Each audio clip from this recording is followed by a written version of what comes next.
My name is Samuel Oti. My background is in medicine and public health, but I've been doing more of public health for the past, I'd say, almost 20 years now. My day job is as a senior program specialist with one of the leading international funding agencies, development funding agencies. But I'm also an inaugural member of the Global Health Decolonisation movement in Africa. And I think I'll be wearing that hat today as I talk about my views on decolonizing global health. I'm Clara Afun Adegbilu. I'm a nurse. I'm a health systems researcher, and I'm a PhD student doing my PhD in political sciences. Who am I? That's a big question. So I've said what I do, and I guess when I describe who I am, I should link it to the topic at hand. So, as I said, I'm a nurse. I worked across a number of countries, practiced across 3 countries in Europe. I found myself here in Brussels, and slowly I found myself in the world of public health, starting to think about population health. And I happened to be then working on fragile and conflict-affected countries.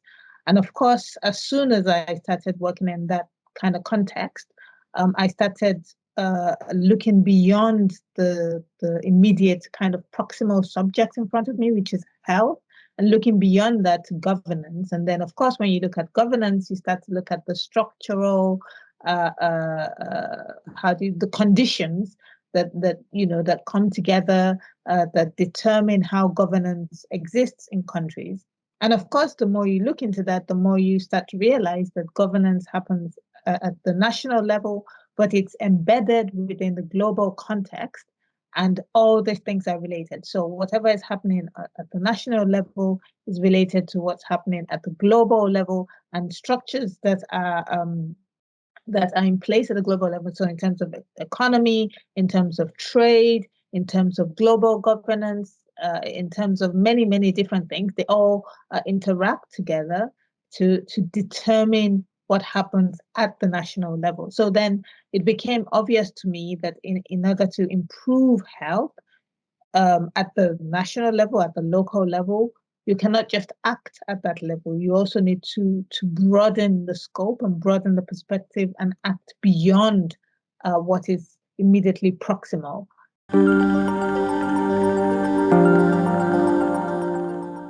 So, of course, people often think about, the formal end of colonialism, and it is true that in many countries, not in all, but in many countries, indeed, there has been a formal end to colonialism. But it's an ideology. Colonialism was based on an ideology. It doesn't stop just because the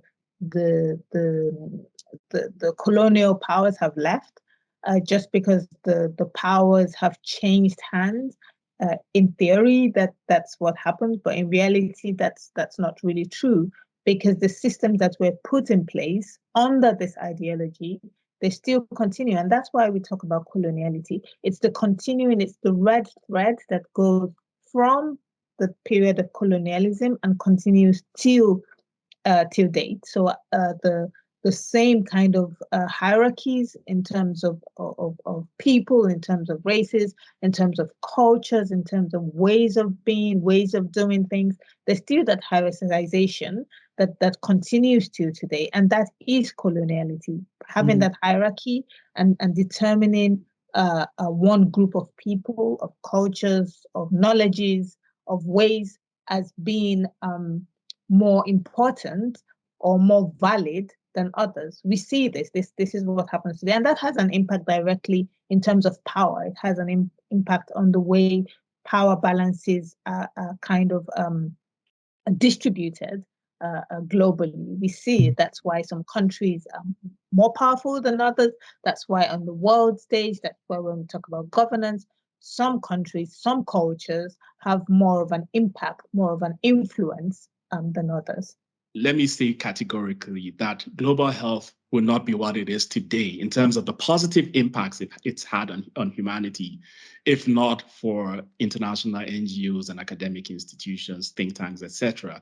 The progress we've seen in under 5 mortality in controlling HIV, that has largely been due to their efforts.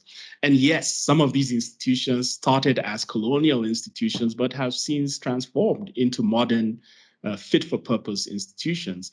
But we continue to see some of this remnants of coloniality in how some of these institutions and their talent and their employees operate. For example, you've probably heard of parachute research, and not research about parachutes, but a situation where a researcher from a global north institution flies in, does research in the global south, takes the data and takes complete ownership of the intellectual output of that process and gives little credit to their partners in the global south. And this continues to happen today. And this kind of behavior is deeply rooted in this saviorism mindset. These are poor local people with no capacity. They need to be saved, and we are the ones to save them. But the problem is that creates a sense of entitlement and superiority, and that in the mindset of these practitioners, and that sort of perpetuates this imbalances, power imbalances that we see. And I personally have been a victim of this mentality. Several years ago, I was implementing a research project in Kenya with partners from the global north. First of all, they never told us what the entire value of the grant was that they got. They just said, we have a grant, a very generous grant, and we're going to give you X amount to do XYZ. We were desperate, at least I was desperate for funding. My job depended on it. So we agreed. But I had to endure quite a bit of bullying by these colleagues. My knowledge of the local context was totally disregarded. To them, all that mattered was their scientific and technical superiority. And even though we sort of found a way to work together, it left a very, very bitter taste in my mouth more than a decade later. And my story is definitely not unique in that sense. We've already mentioned the decolonization, the big word. In my experience in the Dutch and the Belgian context, a lot of what we think or we discuss in terms of what decoloniality is about tends to be a lot about things like whether or not certain monuments that celebrate colonial heroes, so to speak, should be in the public space or not.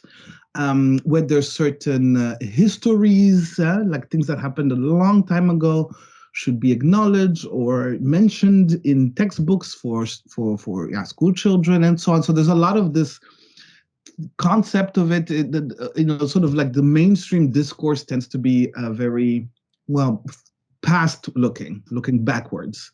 And I'm kind of curious as for what decolonization could possibly mean in the context of a modern public health scholar and worker like yourself. Just kind of wondering whether it's also rooted in perhaps modern, contemporary concerns. Can you maybe talk about that? Absolutely. And disclaimer, I am not a decolonization scholar, but I see myself as an advocate of decolonial praxis in global health. And what that means is that I view decolonization obviously from a pragmatic lens and from the lived experiences of global health practitioners such as myself in the global south. And I am particularly interested in how, practices of certain key actors across the global health ecosystem sort of enables, entrenches, and perpetuates these power imbalances, or what we call manifestations of coloniality in the practice of global health, and particularly at that interface between global health practitioners and institutions in the global north versus those of us rather in the global south. And there's a wide range of key actors. So when we talk about practice, obviously, or praxis, there has to be practitioners, right? And this can range from funding organizations, international nonprofits, academic researchers, institutions, policymakers, etc., even students. So it's a wide range. But I'd like to focus on two groups that I believe wield the most power and are sort of really largely culpable for a lot of the power imbalances that manifest in global health. And this will be funders, international funding agencies on one hand, and international organizations, academic institutions, think tanks, etc. On the other hand. Maybe you could get us started with the funders, because you dropped some heavy words. Culpability, most culpable. Kind of give us a sense of the scope, of what you mean with international funding agencies, and perhaps where you see what kind of how it maintains and upholds these power imbalances. First of all, let me acknowledge that when we talk about funders, it's not a homogeneous group, right? It ranges from, international development agencies backed by governments to private philanthropies and charities, for example. But they all share this common character, a set of common characteristics and behaviors in the practice of global health. For one, obviously, they are funders, so they hold tremendous power over the practice of global health. They set the agenda, programming or research or academic agendas, policies. They have strong influence in terms of policies and prioritization, and they decide how and to whom resources are allocated. And historically, even though the target population of these funders, many of them are in the global south, the primary recipients of their resources have been in the global north. And indeed, I mean, the argument that we've often heard is a lack of capacity, but whether it's technical or administrative capacity in the global south. And this is a very fair argument. However, what we've seen is that, even where local capacity exists, where local capacity has even been built and supported by these funders themselves over decades, we continue to see this bias that they have towards institutions and practitioners in the global north. And one very typical example, just in 2021, last year, literally, a consortium of 7 institutions, all in the global north, won a $30 million grant for a malaria program in Africa. Now, 20 years ago, this will not raise eyebrows, right? I dare say even 10 years ago. But in 2021, to me, this is just unacceptable, because there are a good number of African organizations and experts that have a very strong track record in malaria programming. So what went wrong? And perhaps the funding organization might argue that, our process is meritocratic, it's transparent, but the thing is, if you don't open your eyes to bias, if you don't open your eyes to power imbalances, you'll simply never see it.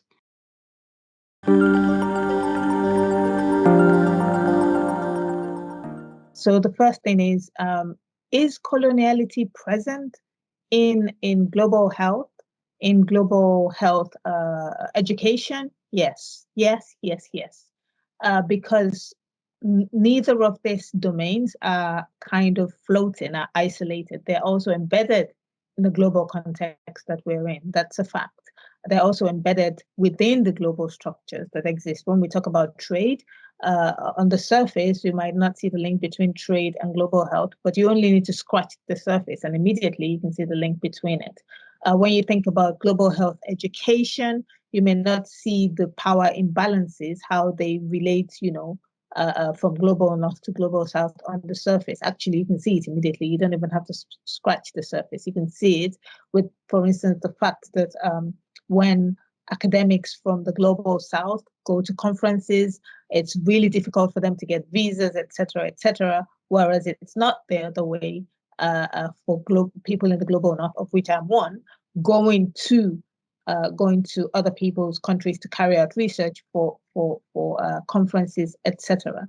So that's the first response. Yes, it is very, very present. You talked about capacity, and my senses start tingling because I kind of wonder whether this notion of capacity, of competence, whether that's neutral, whether that's value free, whether that could possibly also have some that might be complicated with a little bit of colonial attitudes and perceptions of what is competence and what is appropriate capacity, or are my senses completely off?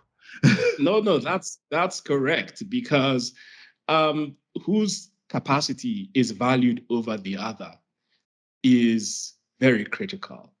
Whose capacity, whose competence matters, and how you rank those competencies. Yes, of course, there are some measures of competency that are objective, right? Perhaps we can think about academic qualifications, for example, right? But again, we can't deny that, due to historical facts, that some of these competencies or some of these indicators of competence would be skewed or biased towards the people who sort of set these indicators or set these targets to begin with. And let's look at education, for example. Of course, we know we have the Ivy League institutions, we have world rankings. So, of course, we can't deny that there's quality of education varies, right? Mm. But then to just have blanket policies whereby there's a specific bias towards, let's say, Ivy League institutions in hiring processes, that automatically, disenfranchises people from the global south who just, even mathematically, right, and logistically, it would be difficult for them to get into those institutions, for example. So again, who's competent and how you define it and how you measure it, I think it matters, and it tends to favor those who have the power in global health.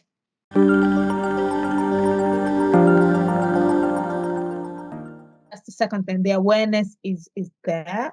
I would say that the awareness is not as strong as it has been, or as it is in other domains. It is increasingly getting stronger. There's more of a recognition.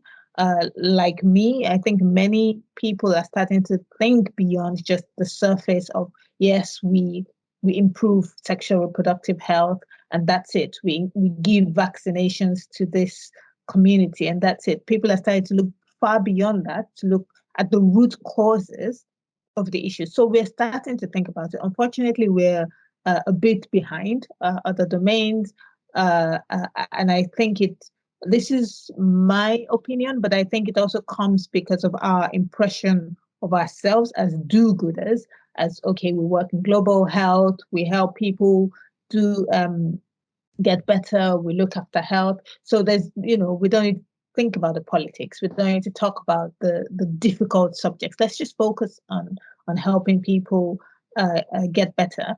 And so we've kind of had that kind of vision of things for a long time.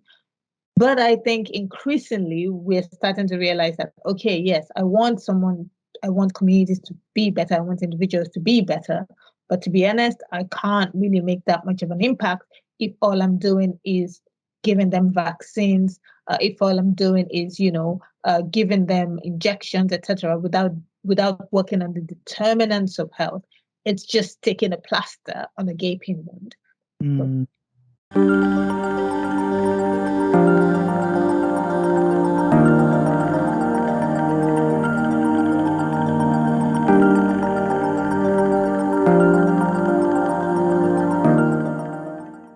People are starting to speak up more in terms of authorship, starting to speak up more in terms of having people participate equally or on a more equal basis, let's say, when it comes to priority setting, determining what goes on with research, etc.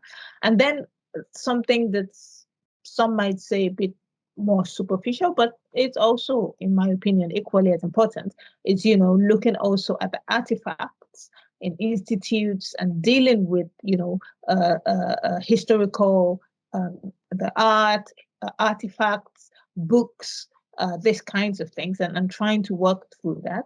And then finally, I've kind of talked about it in a very scattered way. Finally, there's also more of a thinking about, when we think about decoloniality, it's not just what we need to do to work on people over there, but also what we're doing here. When we talk about decoloniality, it's about dismantling the hierarchy that exists. So that means not thinking that one culture or one people are better than others. That means that we don't put the global north on top, or kind of see it as more valid and more valuable. But that also means that here at home, we also don't enter into hierarchization. So we don't look at people of certain ethnicities, of certain races, as we don't marginalize them or put them aside. So decolonization, actually, here I'm talking about global north, begins at home. So it begins in our institutes, it begins in the research we do, it begins in the education of students on how to practice medicine in communities, not just for people who are abroad, but also people who are here at home.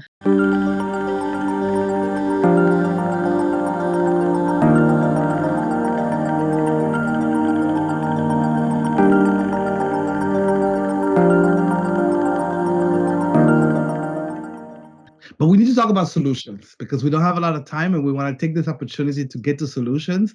For myself, I think about this question of capacity and funding, which I think is a really interesting vicious cycle.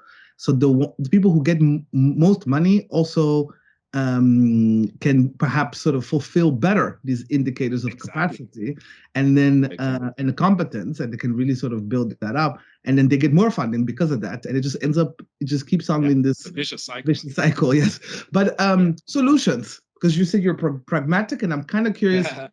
What do you suggest, or what do you think would be ways to kind of break through this sort of impasse, perhaps, and this sort of state of things?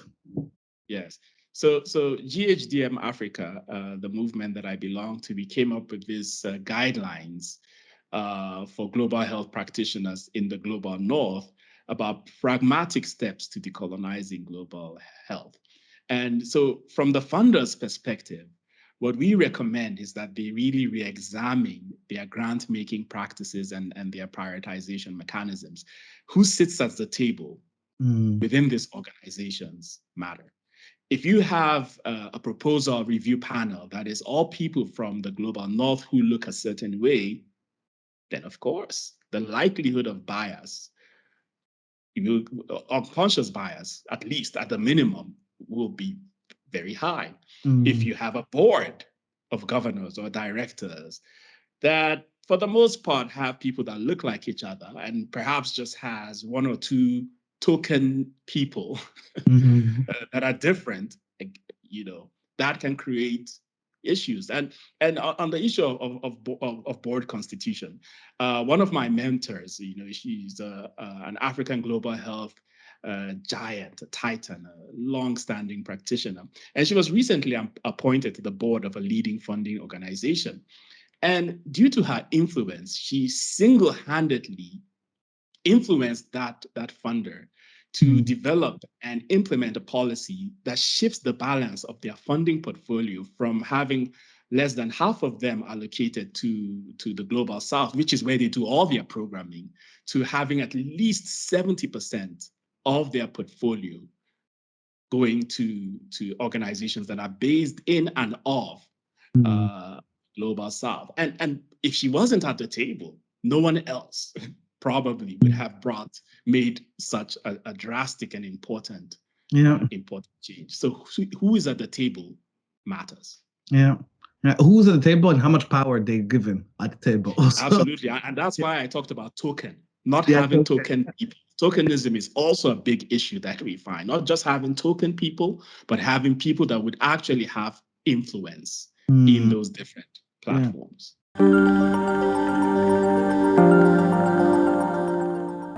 And I'm kind of curious whether in your experience or in what you've done or what you've seen, whether there are any interesting initiatives being done to kind of question and perhaps to reframe those strictures, to rethink those strictures. Are you aware of anything that could... I think my main thing that I can talk about is at the institute where I used to work.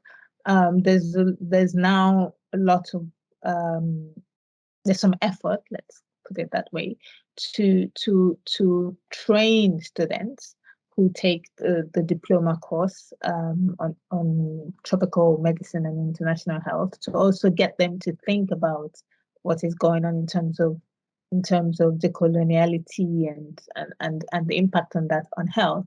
And just by giving them that awareness, I don't think it would automatically change anything. No, but by giving people an awareness, the idea is when they then go, because many of them actually want to go abroad to work, want to work in global health and tropical medicine, etc. When they do go abroad, that they're able to change some of their ways of practicing.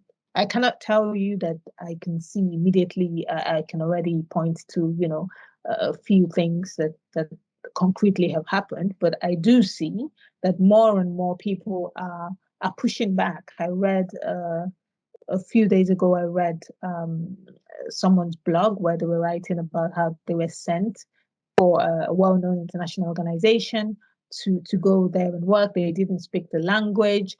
They didn't know the context very well, but they were assigned as the manager. And this person got there and they were actually able to self-reflect and say, but why am I the manager? I don't know this context.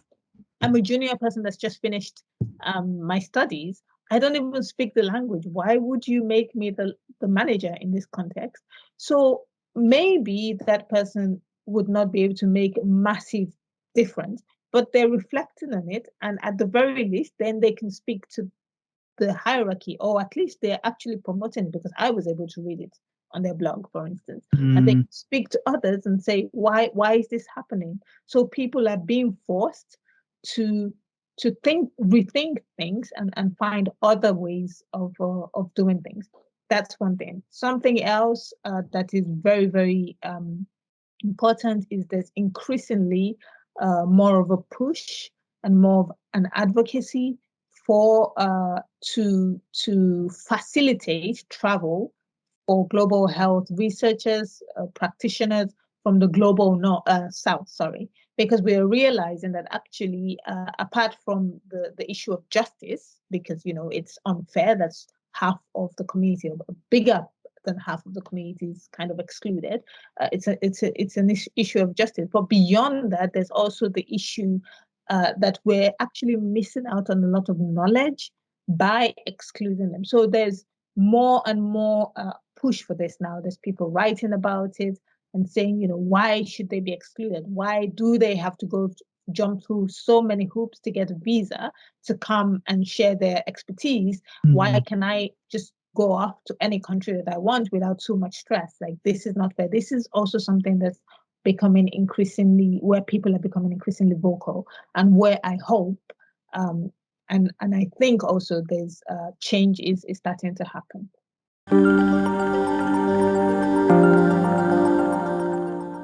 And I'm kind of wondering how you think that could be realized, manifested.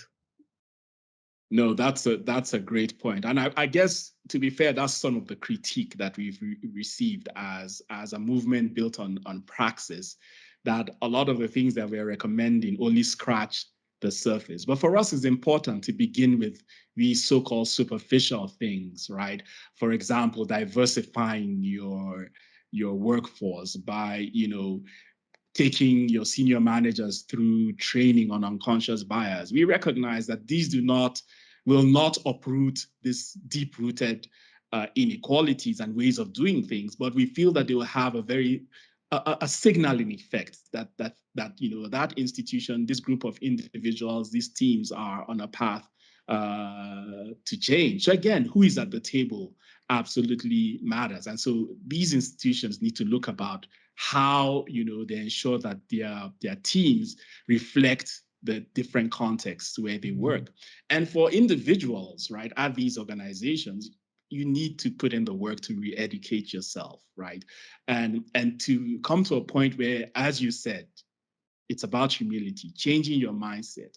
And this might be a controversial point, but I'm going to make it nonetheless.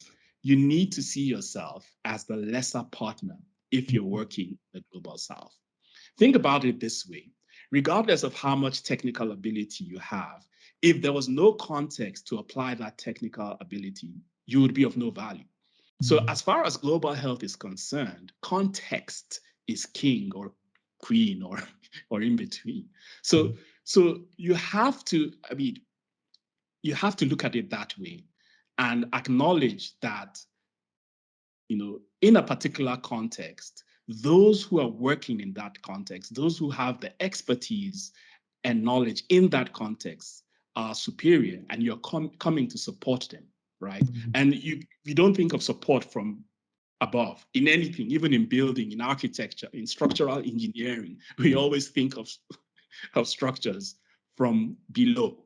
And so I know this is going to be a controversial point, but it's important from a humility perspective to see yourself as the lesser partner.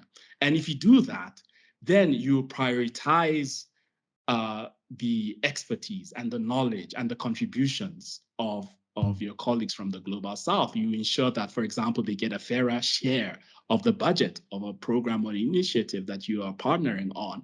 You prioritize them in the authorships of scientific paper, etc.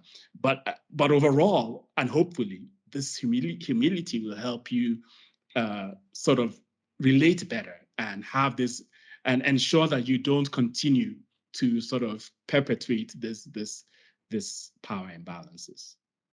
I have to say, I completely disagree with you. I think that this is not superficial at all as recommendations. I have no idea who's criticizing you and saying that this is superficial. I think especially the last point you've made is a really, really important but fundamental exercise. And I mean, sometimes in sort of Twitter parlance, it's called check your privileges. And I think what is meant and often misunderstood perhaps is that the notion of checking your privilege is that knowing the position you're at, the privileges you have, and really lending them, using them to change things around. So to really sort of like, I have access to this funding, I can get it easier, for example, than say my partners in Kenya.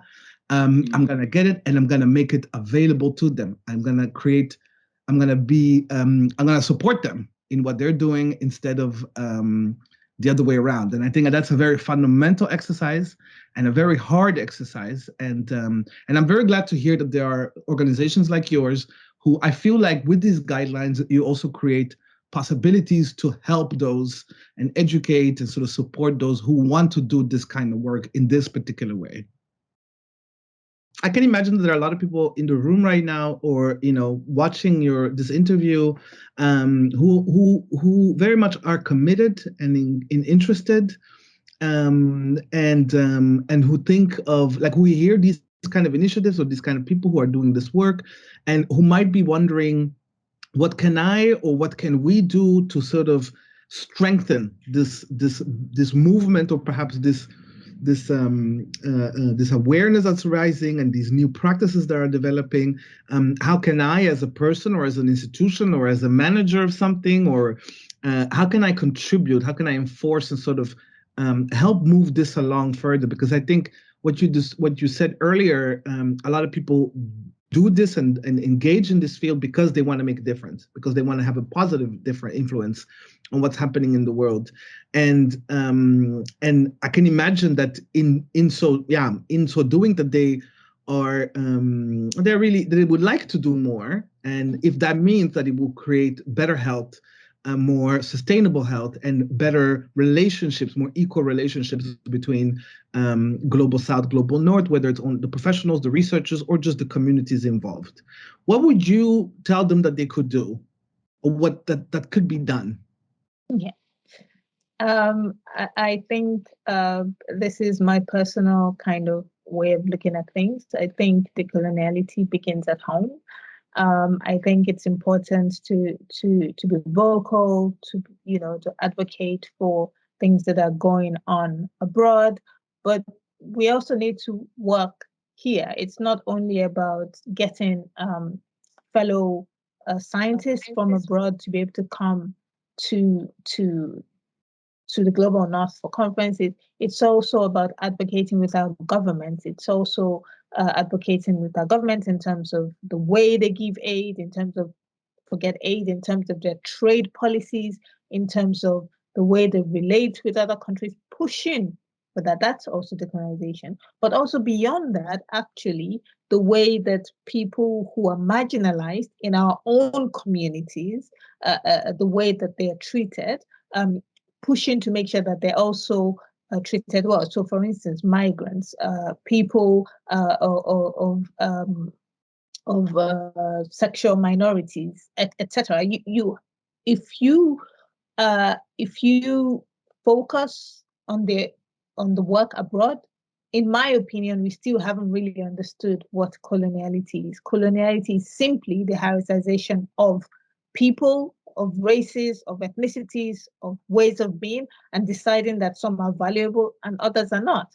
So if you take that as a starting point, for me, working at home to make sure that everybody has a fair and kind of equitable access to resources, has a relatively good life, you're already working on it then. And of course, you broaden that to then include people in the global north, but also in your own work in terms of, the way you decide on priorities. Why do we always have to go to Nigeria to do research? Why don't we do research on people here in Belgium also who need help, So for me, that's also how we need to look at things. When we talk about global health is global. Global health does not mean global health that's happening in developing countries. So, yeah. Wow, that's a powerful message. One that I certainly am inspired by.